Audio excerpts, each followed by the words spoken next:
Welcome to Pragim Technologies. I am Venkat. This is part 15 of ASP.NET video series. In this session, we'll learn about the command event of an ASP.NET button control. We'll also discuss about the command name and command argument properties. ASP.NET button control exposes two events, click and command events. In part 14, we have discussed about the click event. In this session, we'll discuss about the command event. When the button is actually clicked, both the events are raised. Click event happens before the command event. Let's look at that in an example. Here I have a simple ASP.NET web application. Let's drag and drop the button control onto the web form. Now, when I double click the button, the event handler for the click event is generated automatically in the code behind file. And if you look at the source of this HTML, we are using this onClick attribute to wire up the event handler with the click event of the button control. Okay, so now let's say I want to write to the response team button click event. Okay, now let's see how to get the event handler for the command event. And first of all, how do we find all the events that are supported by a button? There are two ways. One way is to simply right click on the button control, go into the properties window. Usually we get to this property screen, so click on this lightning bolt symbol, and you should see all the events there supported by the control. So here the button supports the click event, and we already have an event handler for that, and we have the command event as well. So now once I double click here, the command event handler should automatically be generated. And if you look at the source, you should see it has added the onCommand attribute.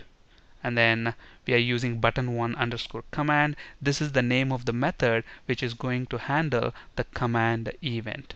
Okay, so here let's say response.write button command event.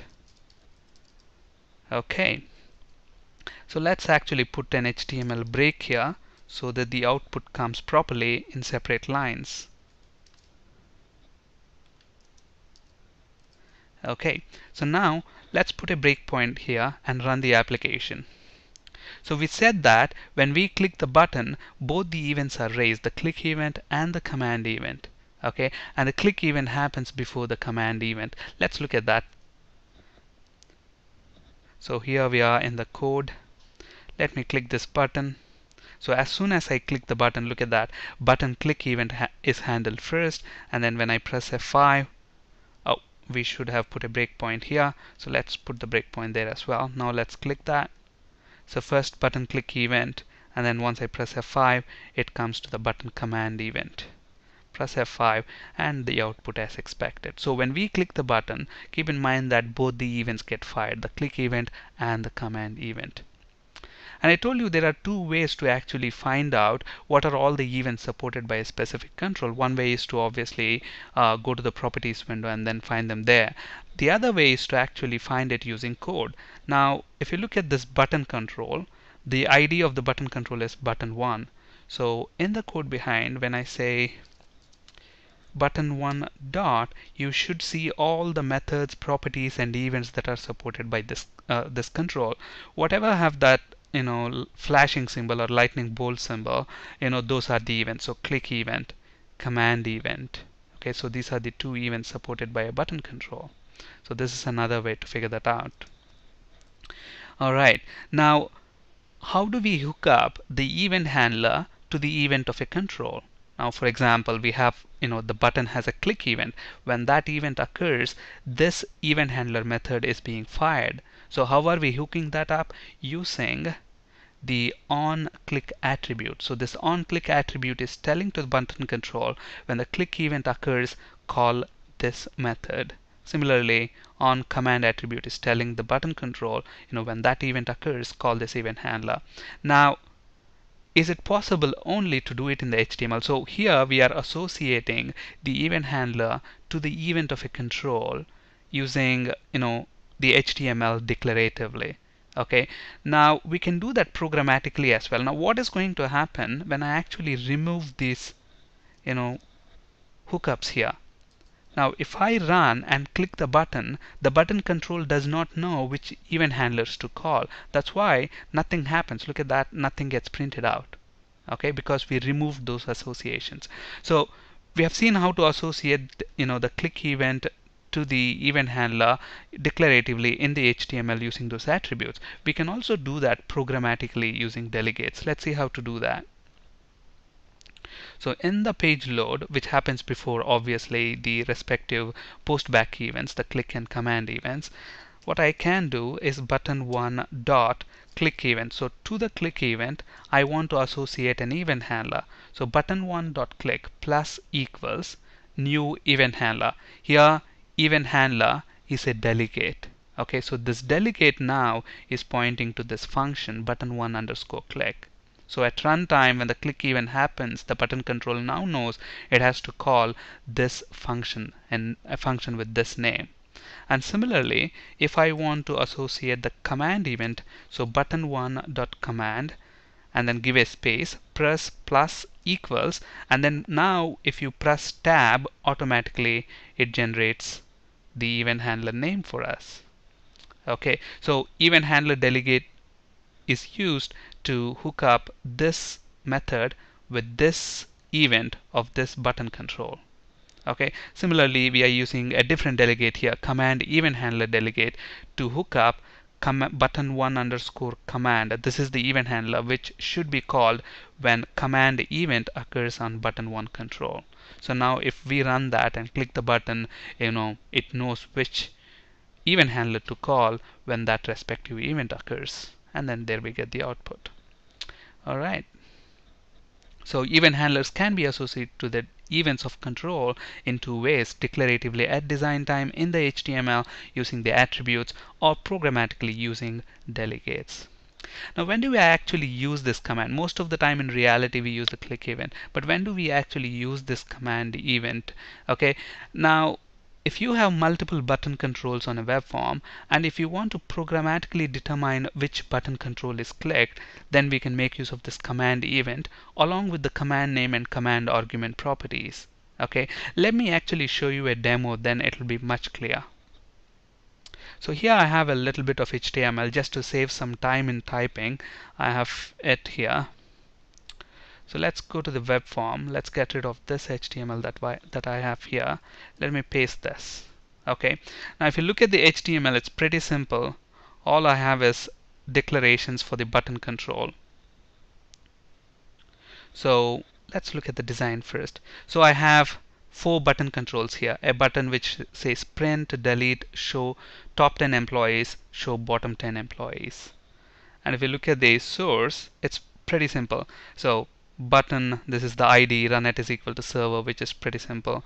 I mean, text is equal to print, and then I have on command attribute, okay, which tells which event handler method to call. And if you notice all these 4 button controls, the on command, all the button controls have the same event handler here, command button underscore click, command button underscore click. If you look at the on command attribute, and then there is another attribute, command name property attribute. If you look at that, for the print button, the command name is print, and I have given delete as the command name for delete button. And for top, for the button which shows top 10 employees, I said the command name is show. And similarly for bottom 10 employees, the command name is show. Later I'll tell you what is the purpose of these command names. And if you look at that, if you look at these 4 buttons that we have, the last 2 button controls have command argument attribute as well. So command argument top 10, command argument bottom 10. Okay, but these 2 button controls, the top 2 buttons, print and delete button, they don't have command argument. Okay, and then there is an output label which just prints out the message.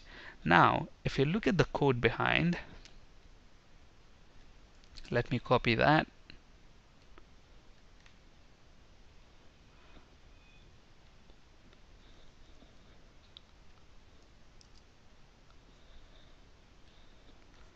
Let's get rid of this code.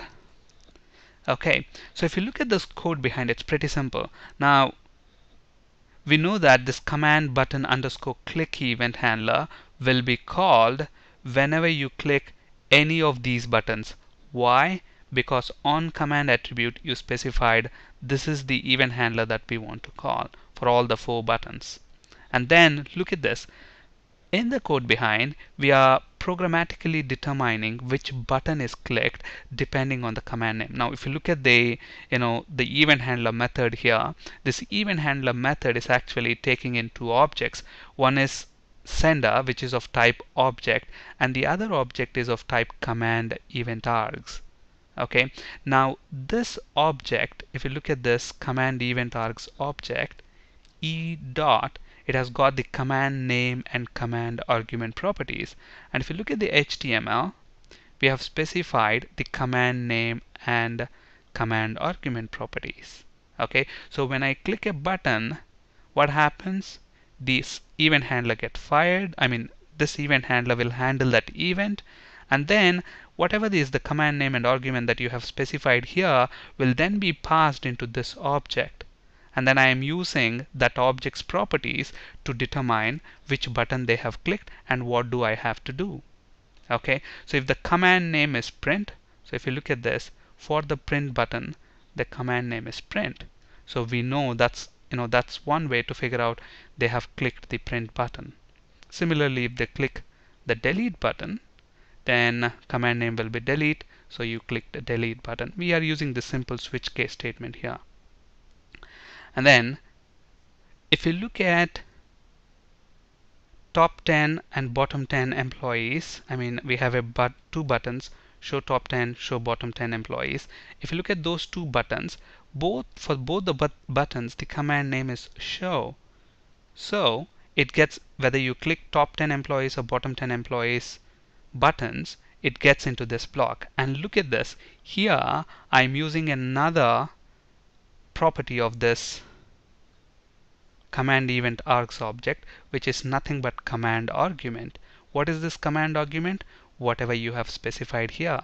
So here we have specified command argument as top 10 and the command argument for bottom 10 employees as bottom 10. So now I am using the command argument to figure out which button the user has clicked. So if e.command argument, and if you look at this command argument in the IntelliSense, it shows that it's an object data type. So we need to convert that to string before we compare it to a string. So if the command argument is equal to top 10, then we know that the user has clicked the top 10 employees button. So we show that message. Otherwise, we say he clicked the bottom 10 employees. So this way we can actually look at this. Now I have 4 button controls on this web form, but how many event handler methods do I have?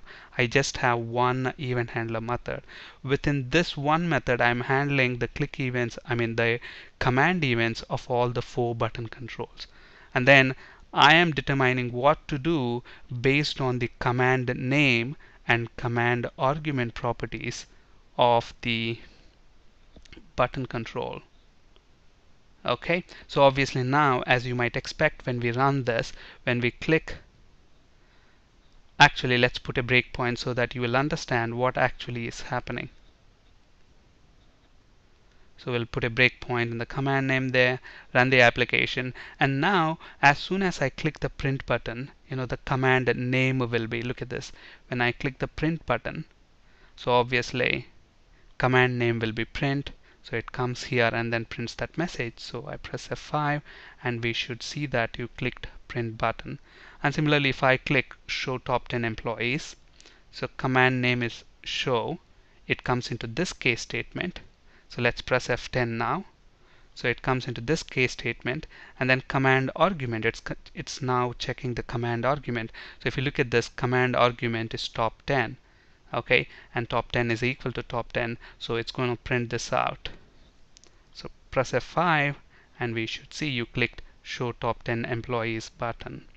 So basically, if you have multiple button controls, and then you have only one event handler method, and you want to programmatically determine which button is clicked, we can make use of this command event along with the command name and command argument properties. So if you have multiple button controls on a web form, and if you want to programmatically determine which button control is clicked, we can make use of command event along with the command name and command argument properties. Command event makes it possible to have a single event handler method responding to the click event of multiple button controls, and that's what we have just seen. The command event, command name, and command argument properties, these are extremely useful when actually working with data-bound controls like repeater, grid view, data list. We'll be talking about these three data-bound controls in a later video session. On this slide, you can find resources for ASP.NET C# and SQL Server interview questions. That's it for today. Thank you for listening. Have a great day.